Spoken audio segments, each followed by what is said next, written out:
Good evening, Book War folks. Hopefully this is a good, wonderful Sunday evening for you.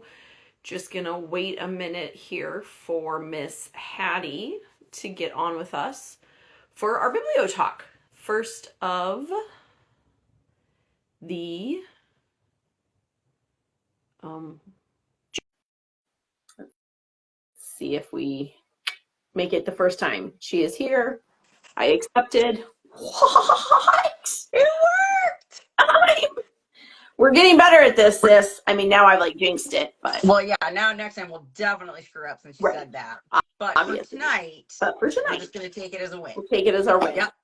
How are you doing? Pretty good. Yeah. Pretty good. We're having actually really gorgeous weather here. So it's like Us mid too, 70s actually. and nice. Yeah. Yes, I know. Ours is, yeah, we've been in like 77 in the hottest part of the day. It's like just, and Lionel and the boys went camping this past weekend, and he said like every night it got like a little bit below 50 or like around in the low 50s. Cool. So it's like such good like sleeping weather when you're tent camping. So he said they had a good time. But yeah, Good. It's been lovely here. Excellent. Cool. Yeah. Well, we're back. It's been a minute. It feels like it's been a minute. Well, the last one we did was when you were out here. So it has been a minute, and you've had a lot happening, including a 10-day silent retreat since then. That's so, right. Yeah.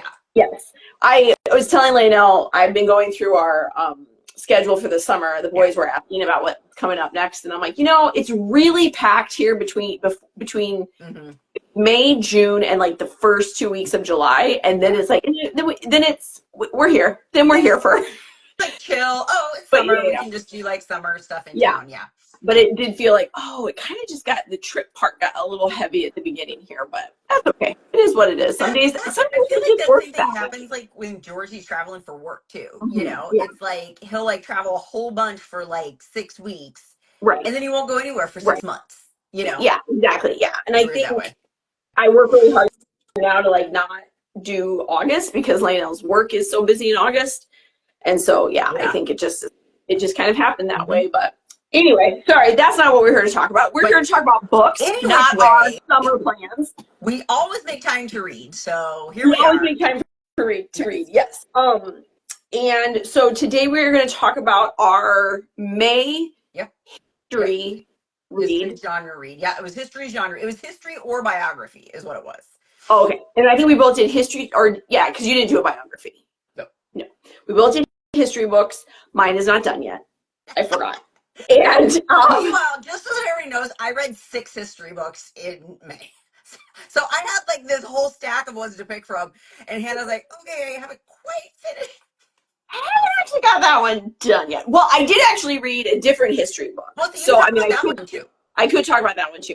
I don't have that book.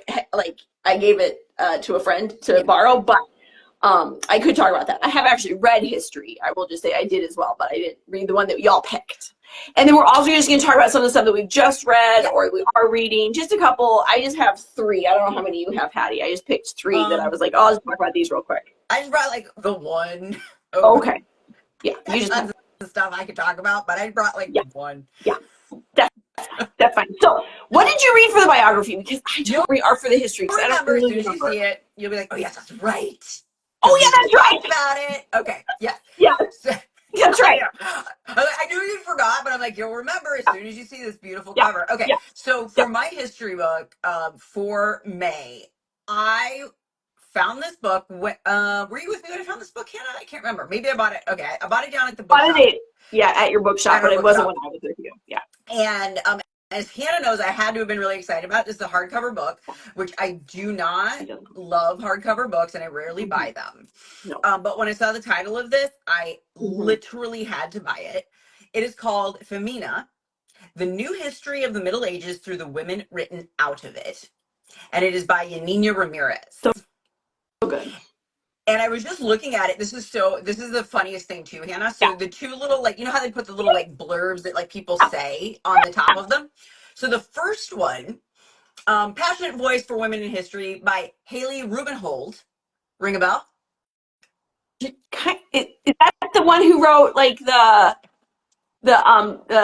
Women Who Will Not Be Silenced? No. She wrote the five, which were the Oh, women she who wrote were the five. yeah, Yeah, you're right, yeah, yeah, right. The yeah, yeah, five, the yeah. five. Okay. So she wrote the five, which is this amazing book that both Hannah and I read um, about Highly the women. recommend. Highly recommend.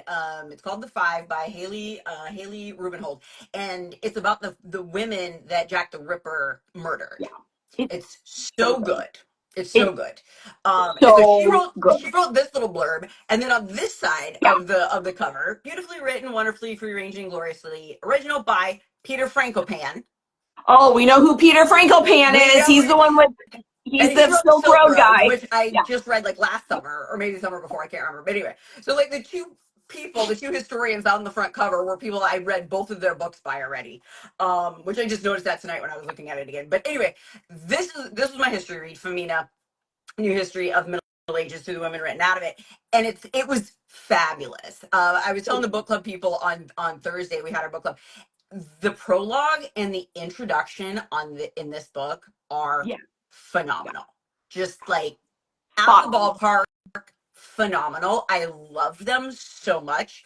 Um, as a person who studied history Mm-hmm. herself, and written a lot of history papers, no books or anything, but there's this idea sort of that like percolates amongst people just generally Mm-hmm. speaking, that there's something sort of like pure about history, right? Like this is what happened, or like this is what happened, and that you can be really objective about it, right? About like what happened, which is total bunk. Just the end of the sentence, Yeah. total bunk. It's Yeah. just BS. It really, really is. And she just does this fabulous job in her introduction of really not only saying that in a super, amazingly articulate way, but also Doesn't just call it she BS. doesn't just call it BS. Although she might, some of these writers, I have to say, some of them really do like kind of just like They call get out. real close to that line. They do. It's kind of fabulous, which is why I love, I love these introductions like this. But she really lays it out, like what she's doing, why she's Mhm. doing it, her perspective, Yeah. right? And this is a thing that she's doing, and she's telling a very particular story for a very particular reason, Right. and she doesn't apologize for it. Right. And but she also like states that up front, which I think is like the best way to figure out if this historian is worth their salt or not, Right. is if they're not only willing but able to actually articulate their perspective, right? The baggage that they're bringing, Right. Right. because we Yeah. don't do that. We Because can't we have it. write Right. ourselves Yes. out of it. We Yeah. just can't, No. right? We're all products of our time, as are the people that we're writing about, All um, interpretation. Right. exactly.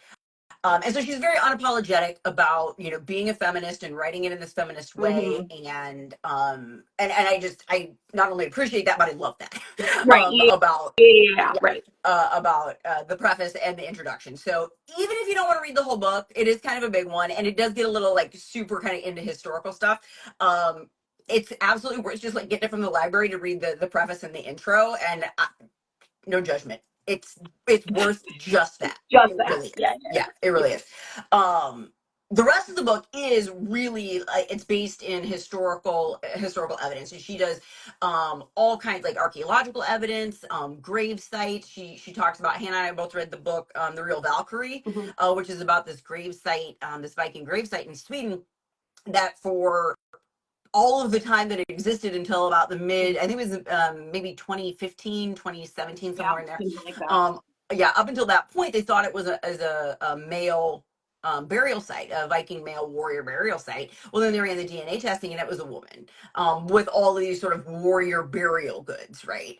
And so this just really sort of like changed the interpretation of not only this one burial site in Sweden, but also like, wait a minute, maybe we need to take a step back and like rethink what we think about what Viking Right. culture, you know, Culture was. Right. um, and what that looked like, Mm-hmm. and just like take that step Right. back and be like, oh, maybe we misinterpreted some stuff, which we do all the Can't time, by imagine the way. why we might do I that. know. So she talks about that. That's just one of the things she talks about. She talks about I write down a whole bunch. Hildegard of Bingen, of course, was Germany, and she was super influential. Mm-hmm. In the Middle Ages. She talked about, this was one I hadn't heard of. Her name was Jadwiga. She's been known as Hedwig outside of Poland, but her name is Jadwiga, and she was basically like the king. I'm gonna say queen, but she was the king, Oh, right? yeah, She ruled. She ruled it. cool. And it sounds like she was very famous in Poland, and everyone in Poland knows who she is. But outside of Poland, her story has kind of gotten lost. Oh, But interesting. Yeah. yeah. So like super like influential, very powerful, and she talks about these women who just haven't come, their histories haven't come down to us. Yeah. Like I had never heard of this woman, and I've Yeah. studied a lot of medieval history, and I still hadn't heard of this woman. Marjorie Kemp, of course, a lot of English history. She started with like early Mhm. English queens Okay. and princesses, and then she has some journeys in Sweden, and then she kind of comes back to England with Marjorie Kemp, which is great. She was just this normal everyday lady, but what's so fantastic is we found hidden away in one of the libraries in England, of course. Basically, like she just wrote down her life. Okay, but she was this Oh, medieval woman, right? yeah. And like a lot of we don't have many like actual written sources by Right. medieval Like women.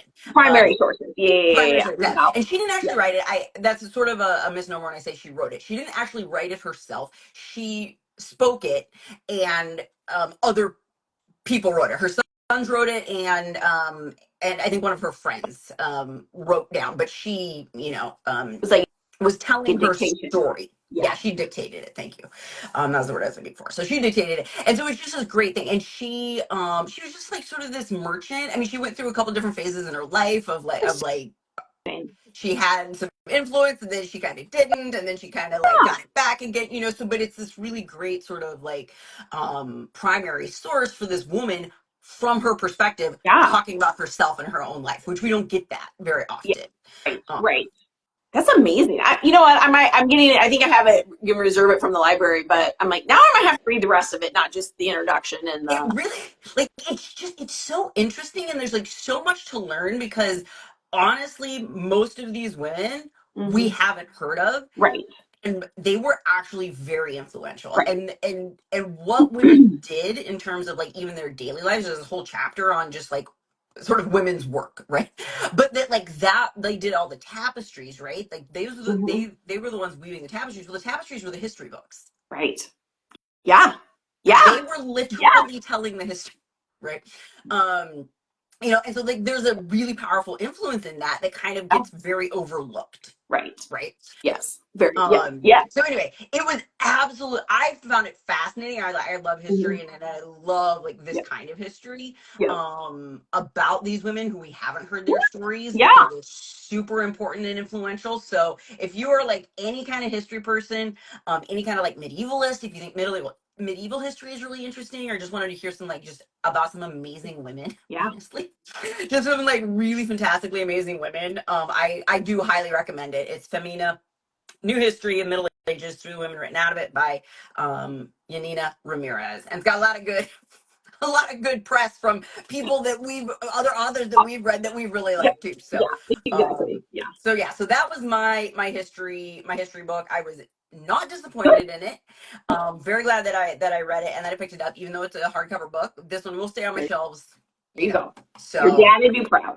yep, exactly. Dad would be very happy. Very happy. He doesn't So what was understand. yours? Yeah, yours was a pick that everybody picked for you, right? Yes, and it is called Bad Mexicans: Race, Empire, and Revolution in the Borderlands.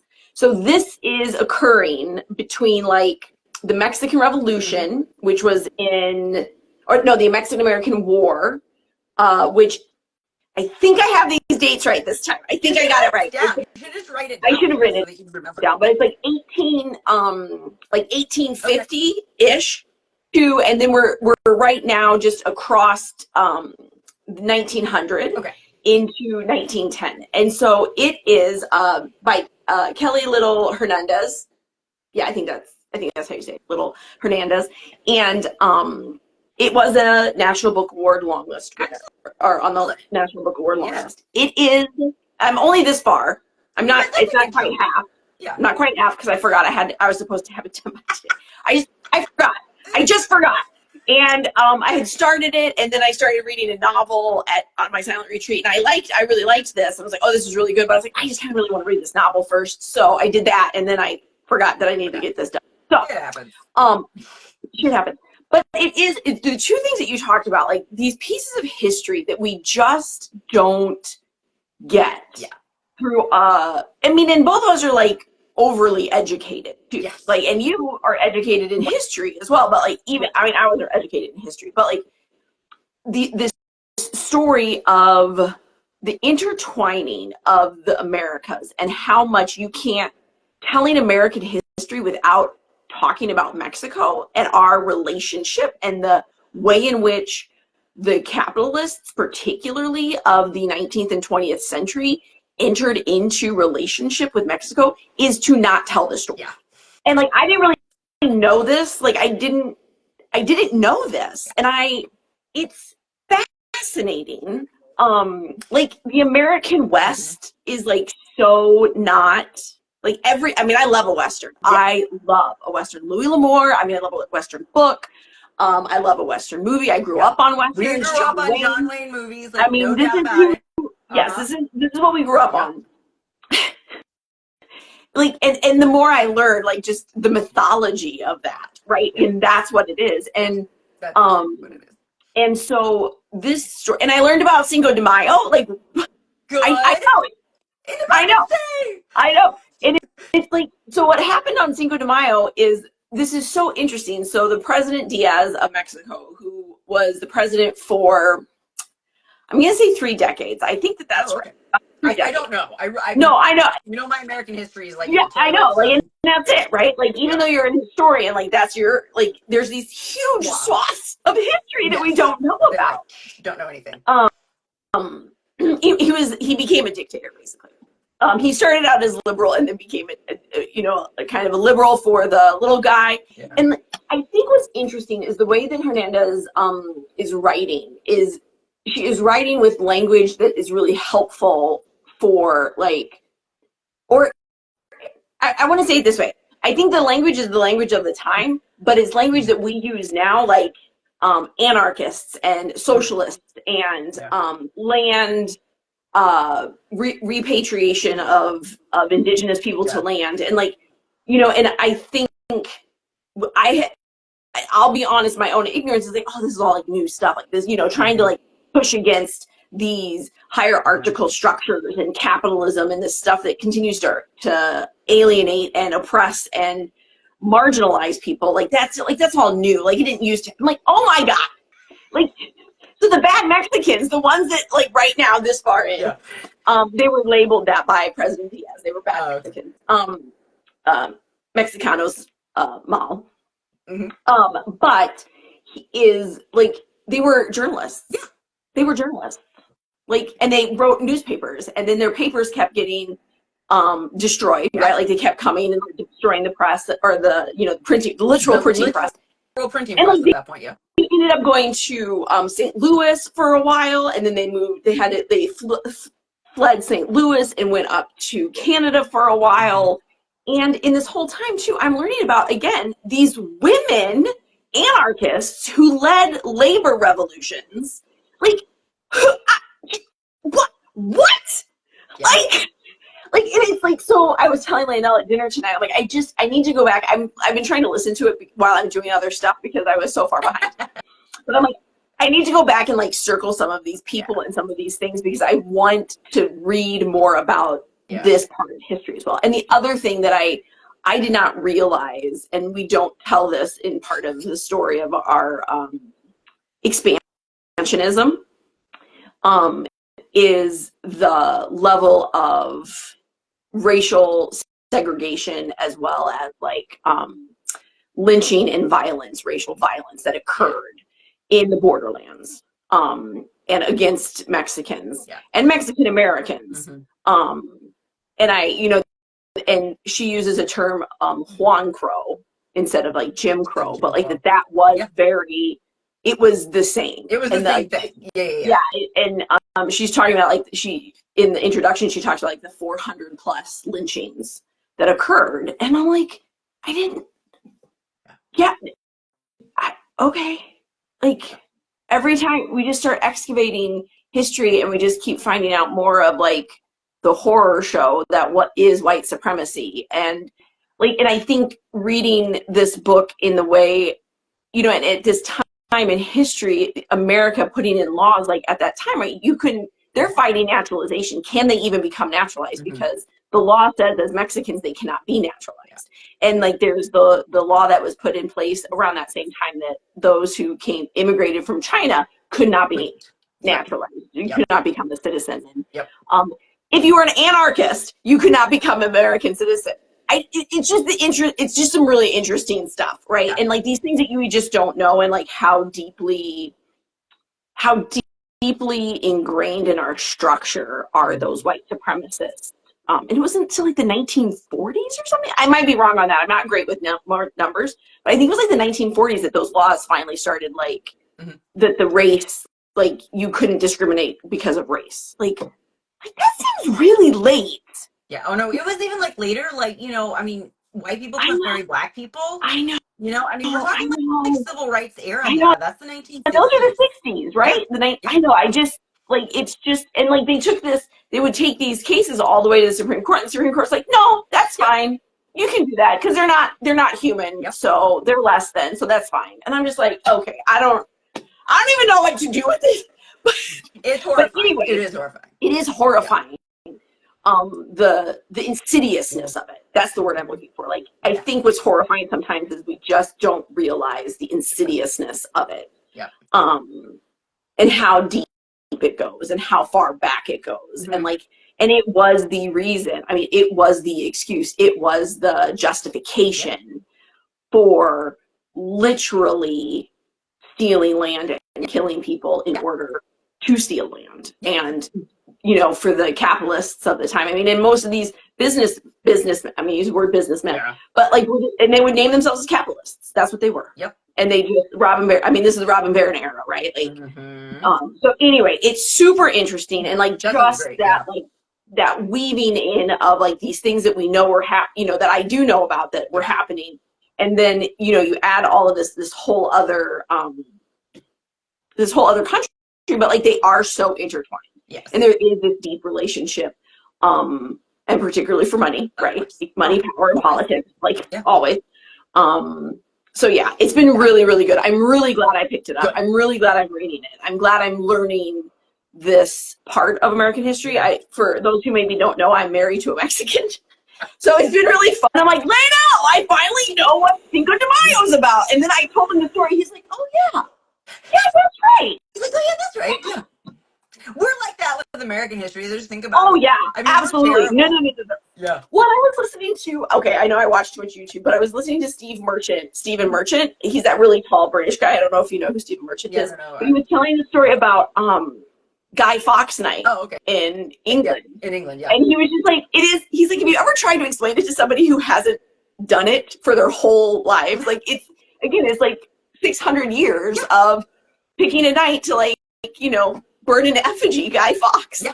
And he's like, because he just didn't get the point, apparently. Right? Like, don't try to kill our king. So but it is kind of like that. But it was the same president, President Diaz, but before he was president, he was a general. And the French were trying to come back and take, not one of the Bonapartes, take back Mexico. They were, you know, because this was like, this is also the time of everybody's like leaving the Europeans. The poor colonizers were just really feeling the pressure. They were. Anyway, so they were trying to come back in, so they parked on the East Coast, and they're trying to get to Mexico City. Oh, okay. And they're stopped in Puebla on the 5th of May by this small contingent of rebels, and like guerrilla warriors. Sure. And Diaz was kind of the leader of that, and they fended him off. The entire French army that like had landed in an armada, and they, you know, so it's kind of like like a Thermopylae kind of. Yeah, that's the one you used. I was going to use the Alamo, except that they didn't all die. Well, yeah. Well, and actually, Thermopylae, they all died too, right? Defending the past. So, but maybe all the Mexicans didn't die. So they didn't all die. No, because Diaz became the president. Oh, yeah, but they did much better than the two that they actually fended them off, and they actually went away, and not everybody was dead. Yeah. So, but that is what Cinco de Mayo was. Like, I didn't know that. And like just set it in kind of this historical part. So anyway, I'm rambling about that. Really good. Highly recommend. I'm listening to it. I had started with reading it. Both were really, really good. I think if I hadn't forgotten, I would have just read this one. I think because I want to remember some of this stuff and I want to follow up on it.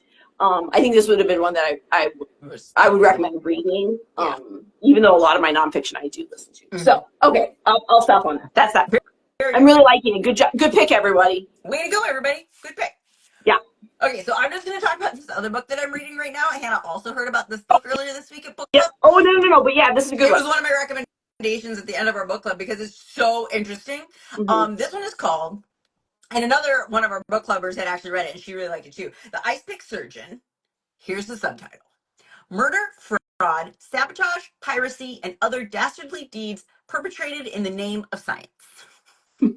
Heck of a subtitle. Mm-hmm. It is by Sam Kean. He also has a podcast, which he references all the time in here. Like, if you want to know more about, like, whatever the thing is that he's talking about, he tells you, like, where you can go and, like, access his podcast and, like, hear more about it. So, one caveat for this one. Hannah is going to hear this rant again. One caveat about this one. Right. I was, like, it's amazing that I kept reading this book because I was so mad about the prologue. I think it was the prologue, it was the prologue. Yeah. The prologue in this book is called Cleopatra's Legacy. And I was particularly irritated about this because he basically cites an example of Cleopatra doing like bad, evil science, right? Okay. But there is no evidence whatsoever that this ever happened, right? This source that he would have got this from would have been a Roman source, which he then actually goes on to say this, by the way. But I'm just like, are you kidding me? This is how you start this book, with this, like, let's paint Cleopatra in a horrendous light again for the umpteenth billionth time, even though it was never probably even, like, legit at the time when they were doing it. They just hated her because she had too much power. Anyway, this is a soapbox for me, and I apologize for that. This is a real, and Hattie has a real soapbox about Cleopatra too. Like, just in general, as a historical icon and a woman in power, like the generations of male interpretations of her life. I mean, like 2,000 years. I mean, and we're still doing it. Mr. Sam Kean. You know, she's gonna writing it into his. If she was like Sheldon, she'd write him a letter, but she's not. So. I won't write him a letter because he won't care anyway. But it literally, that like really ticked me off. That he was just sort of like playing right into sort of the stereotype of this powerful woman, as sort of like evil and conniving and you know, sort of rehashing this information that was bad at the time it was written down. You know, by Romans who hated her. You know what I mean? Right. So anyway, I was super irritated about that. That was only 2 pages, so I got past it, which because it was only 2 pages. Thank God. Otherwise, it was only 2 pages. Yeah. Otherwise, everybody would be hearing about this for like from now until the end of time. Past those first 2 pages that I was super irritated about, this book is amazing. I'm this far in. I'm like, okay, so it's like that far. So I'm like 2/3. It's really good. So each chapter is like, you know, sort of like one sort of themed thing. So there's like, you know, the pirates and like what they were up to and all this sort of stuff. And, but like the things that these people were doing for science, but were like super sketchy, right? Like all of the sketchy business that science is, you know, to pursue science, you know, the naturalists and the doctors, right? The physicians. Now we're in a little bit more modern. Like today I was reading about some of the Soviet spies, right? So anyway, it's super interesting if you're like into this kind of stuff at all. You know, just like sciencey stuff in any way, shape, or form, and just find it interesting. This is a good one. The Ice Pick Surgeon, by Sam Kean. And you can just skip the prologue if you want. It won't add to the reading of the book at all, in my opinion. And I just want to say one other thing about this prologue. I'm sorry, I'm kind of soapboxing on this prologue, but here's the other part. So far, she's the only woman who's appeared in this book. Oh, right. So I also feel like this is also really irritating to me. That writing a letter, like. I'm only this far in, so, you know, like, maybe a woman's going to that's the beginning part? No, I'm sorry, no. to me it was looking like... No, I'm 230 pages in. I'm 2/3 done. Okay, 2/3 done. This has been read, this hasn't been read. Oh, okay. So, that isn't very much left to not have had... I got 100 pages left. I got less than 100 pages left. Okay, well, that doesn't... Okay. No, I know. I'm just saying, I'm going to give him benefit of the doubt until I finish this sucker, but I'm just saying, so far, that's the Yeah. only woman who's appeared in this book. And to set up like what I'm doing in this book with that is completely out of line. It is just completely out of line in so many ways. I really should probably write him a letter so I don't have to like continue on about this. Oh, or you just need to write it in your review, and you don't have to even give him a bad review. But I still think there's like, I mean, it can be like that. This is out of line. Like, I like the content, I liked the book, but at the same time, like, this is 20 whatever that when that was published is 2019, 2020, whatever it was published. Whatever. Like you can't. This is out of line. 2020. Oh my God, 2021. Like, this is 2021, dude. Like, yeah. And also, like, who the hell's your editor? I mean, honestly, was there any women on the panel at all? Anyway, okay. Other than that, I'm sorry about my soapbox. I do apologize for that. This is a good book, and it's worth reading. Just to be aware of the soapbox. Like, I think that's just my soapbox, and not everybody would have read it that way. You know? I think that that's important, though, as well. I think that that's an important nuance where you can appreciate a book and like the content and still take serious issue with it as an artifact. I say umbrage, but yeah, I took umbrage with it. You did take umbrage. I did take umbrage. But I actually think that that's a helpful like reality check in our world of like kind of cancel culture. Like, you know, do your work, dude. Like, it's 2021. You shouldn't be getting public. You should have a wider understanding of yourself to not publish something like this. And at the same time to be like, but it's still interesting and it was well written and I enjoyed reading it. But it also is like, it's also kind of a black mark on the industry as well, right? Like that these kind of, they get through. Like, it should not have true. To perpetuate like this kind of mythology, right? Exactly. To perpetuate this kind of you know, image and mythology about women, about whoever, right? But like in this case, the mythology, the narrative, the negative narrative about Cleopatra, and then the absolute silence and exclusion as though women do not exist in terms of the science, and like that's not true either. Like, I know that that's not true. There was lots of women in the 19th century who were doing weird science and bad science. Yeah. So like you just chose not to, or you don't know about them because you haven't done your work. Like, that is something to be critiqued. Doesn't mean I can't enjoy your book, but it still deserves to be critiqued. Yeah. And I do think like holding those intentions, sometimes we're not, as a society, we're not so good. It's either it's like wholesale love it or wholesale hate it. It's like, no, actually. No. And I can have like serious concerns and take umbrage and still enjoy the content. And still enjoy the content of the book, which I am doing. So there's that. I just wanted to talk about, I don't have the third book with me right now. The other fiction or the other nonfiction history book I read was called Say Nothing, which is, the last name is Keefe, Keefe, and it's 3 names, but I can't remember. It was actually recommended by John Oliver on Stephen Colbert. He was being interviewed and Stephen Colbert asked him what he was reading or his favorite book right now, and he said Say Nothing, and it's about Ireland, Northern Ireland in the 1970s and 80s. And it was fascinating. It was so interesting. And I did read that one paper. It was big. He writes he goes down rabbit holes. He goes way down, but he does his research. Yeah. But I think, I think it's like the subtitles like Murder and Memory in Northern Ireland, something like that. Yeah. So it is really interesting, and I highly recommend it if you haven't read that one. That one is really good. But during my retreat, I got stuck in a gardening naturalist place, and so I just want to just like be a little nerdy about it for a second. So sometimes this happens where you kind of like, you got like these books that are all about kind of the same thing, and then I decided to read them all at the same time because I like that. So I had a fiction book that I actually reread, which was Sarah Gilbert's, no, not Sarah, Elizabeth Gilbert. She wrote Eat, Pray, Love. I think that's right. Yes, it's called Signature of All. Signature of All Things. It was one of her novels about this 19th century woman. I got the right century this time. Good job, Hannah. Good job. Thank you. Thank you very much. But it's a really beautiful story. I really, really, really love it. It's like kind of set in 4 parts. It's her whole life from actually her dad, and then her being born, her childhood, her early adulthood, and then her later adulthood. And I really like it. I really like her as a character. And in she studies moss. This is what she does with her life. This is her vocation, and I love it. Love And I learned to love moss through this book.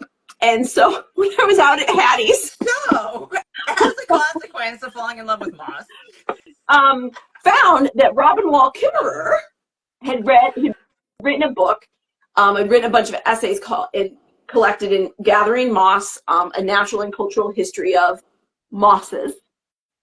And so I read this on my retreat. It was so good.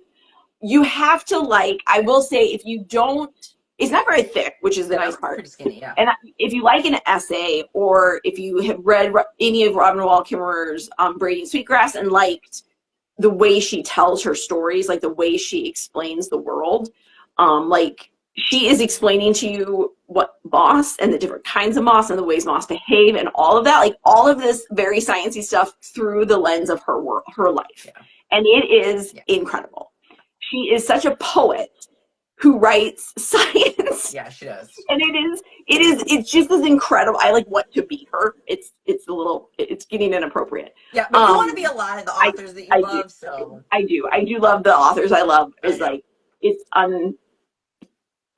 unparalleled and inappropriate. Yeah. But so I did really love this. If those are things that you like, I highly recommend it. I don't know if it's for everybody. Maybe not for everybody, but that's okay. So, and then the other one is just because I just love it. It's called The Green Witch Garden.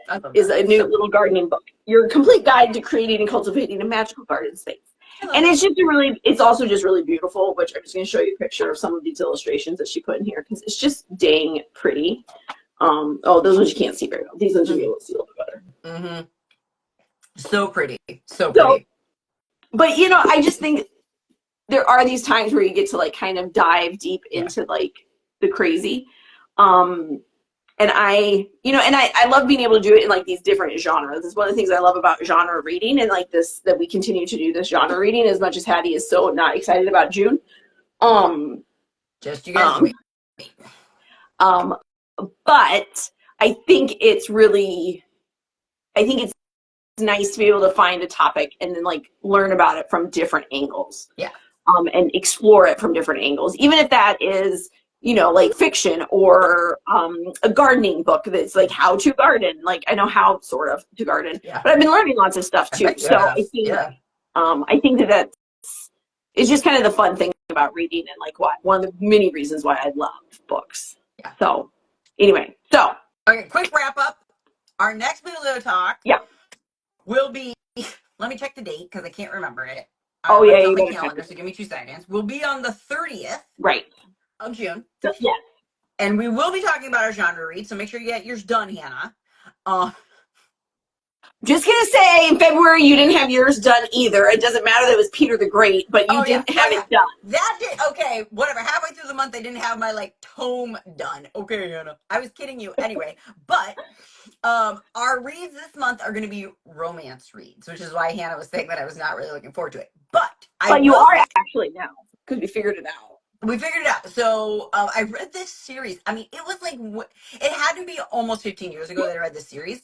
It's called the Dark Queen Trilogy or something like this. There might be 4 of them now, anyway. But it's this sort of historical romance, I think is what you said it popped up as when you were looking at it. And so I was like, well, I remember reading it, and I kind of liked it. And I remember there was a love story in it. So Hannah's like, well, let's look it up. So Hannah looked it up, and sure enough, it was a historical romance. So that's what I'm reading. I'm going to read all 3 of them. I might read the 4 of them. There's 4 of them. I started the first one already. I had them on my Kindle. I've had them there for years because I enjoyed them enough the first time that I actually, I've had them. And did you hate it, or did it hold up okay? No, it's holding up just fine. I'm about maybe halfway through the first one. And no, I feel it's holding up really. I think it's doing okay because it's basically the idea is it's these 3 sisters, right? Who they just lost their mom. Their dad's off trying to find treasure in the new world. And they live on an island just off of France. and their mother and they are all sort of like women of the earth, right? So they're sort of like labeled as witches by a lot of like the outside people, Right. but they're healers, Right. and They get their just hands dirty. yeah, Got it. exactly. And so, but it's these three young women, right? And so they're growing up and figuring out their sort of thing, and then of course they all have their little romantic story, Right. and so each one has their own book with their own romantic story, and Yep. but it's Catherine de Medici. She's sort of like the big baddie, Queen of Oh. France, who's sort Oh. of, she's a real person. Well, she was a Yeah. real No, person. I was guessing that Okay, based on yeah, what you yeah. talked about. Yeah. And she'd been, when she was alive, she was accused of witchcraft and the whole bit. So she's sort of like this nice big sort of like historical baddie, who was actually friends with their mom, but then they had a falling out, and so now Catherine de Medici is the Mm-hmm. big evil queen Yeah. witch lady, and they have to deal with her and all of the finanglings and all that sort of stuff. So Okay. but it's holding up just fine. Okay. I'm enjoying. Good. I'm reading it at night before I go to bed. So nice, Oh. easy, Yeah. go to Yeah. sleep Yeah. read kind of Yeah. stuff. I love that. I will be putting up my 4 options on Tuesday this Excellent. week, and then we will. I just went through my bookshelf. I was like, oh, I got to figure out if I have them, and I do. I found 4 that I think are 3 of the 4 have romance on the back of them, and then the last one is about a couple, I think. So I'm like, that's good enough. Good. It's good enough. So yeah. So I'll put those up, and Excellent. you all can decide and pick for me. And And we will I talk about them on the on the 30th. 30th. Mm-hmm. So sounds good. All Looking forward right. to it. Sounds good. All right. Another BiblioTalk done. We did it. Yay! I didn't Excellent. Have a forget. good Sunday night, everybody. Yes, absolutely. All right. Enjoy the See weather. you next time, everybody. Bye.